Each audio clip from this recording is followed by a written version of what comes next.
The Missing M, A Mother's Day Tale by Rory Davis.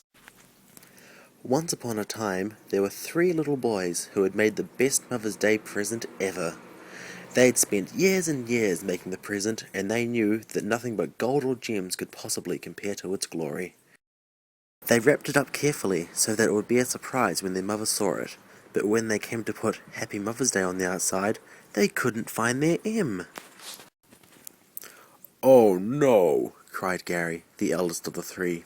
"Where has the M gone? We can't give an Mother's Day present. It was supposed to be for her." "He's right," agreed Troy, the youngest son. "We have to find our M. If we don't, the present will never make sense." "Cool it, chaps," said Rory, the coolest, most handsome middle son. "All is not lost. Put your magic hats on, and we'll travel to our secret world to find a new M." The other boys agreed with this logical choice of action, and put their special hats tightly on their heads before chanting their magic transport song. "I'm never gonna echo up, I'm never gonna storm me down, I'm never gonna alpha round, and Bennu." In a mental crazy flash of light, the 3 sons were transported to their secret world, which was kind of like Narnia, but less snowy. They looked around, but to their disappointment, there were no immediately available M's around. "Alright, boys," said Rory, "we're gonna have to work together to find this letter. Let's go down this empty road and see if there's any sort of alphabet factory at the end." The others agreed, and hand in hand, sorry, that was a tad gay. And taking manly heterosexual strides, they started down the path. "Congratulations! You've just accomplished the almost imponderable feat of reaching part 2 of this Mother's Day tale. On this page, you have the option of forcing any of your sons, who are currently within a 200-kilometer radius, to get you a drink of your choice, give you a 5-minute hug, or perhaps even to offer you a foot massage, which they can then opt out of doing because, frankly, it's gross. Okay, have you chosen? Well done. On with the story." Before long, the 3 sons came across a bridge spanning a wide, quickly flowing river. There were several complaints about crossing the bridge, mostly from Troy, who, as the youngest, had to take one for the team and be the wuss of the story. "I don't want to cross the bridge. It looks scary." "Chin up, Troy," said Gary, with a slight grin. "I think I see the alphabet factory on the other side. Come on."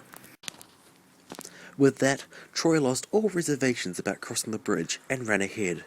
But before he could make it halfway, a cliched troll jumped out from beneath and grabbed him.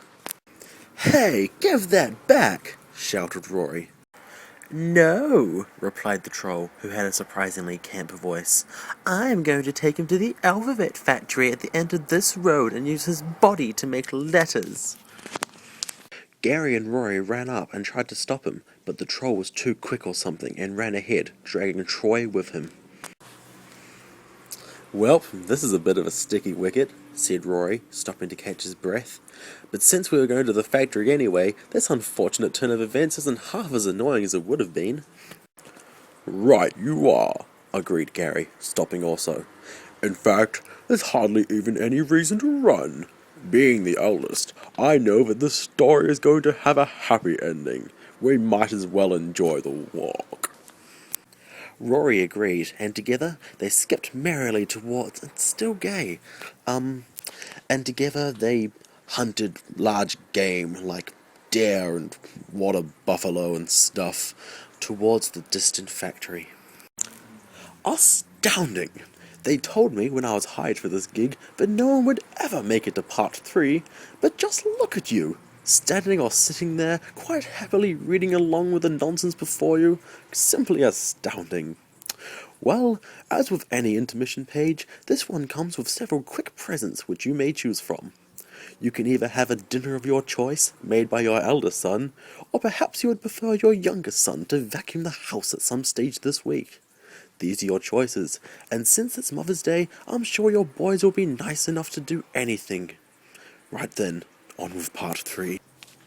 Several hours later, the 2 remaining boys reached the alphabet factory. They knocked politely on the door, and a nicely dressed troll answered.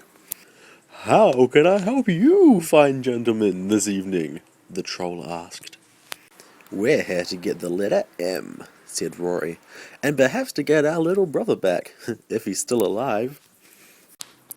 Then right this way, lads, said the butler troll gracefully. He led the two brothers down a hallway to a door marked the M Room and opened it for them. The boys went in and found the most amazing M in the room.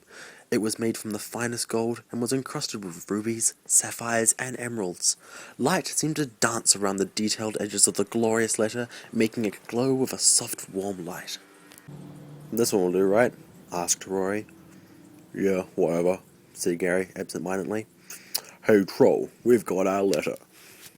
The troll congratulated them on their choice and led them to the human room, where they battled a ferocious beast for many days and nights to save Troy.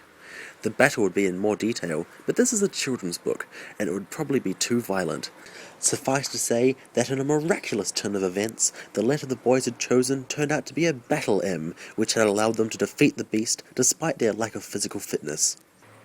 Upon slaying the beast, the three boys and their blood-soaked M went back outside.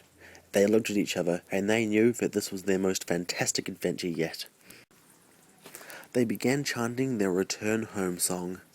Take on me, take on me, take me home, take me home. And with an equally psychotic flash of light, the three boys returned to their room and put the M on the gift so that it now read, Happy Mother's Day. The son stood back and admired their work. It was perfect, the best present ever. Despite the fact the Battle M was still covered in blood, and due to its golden jewels was absolutely more impressive than the present itself. The end.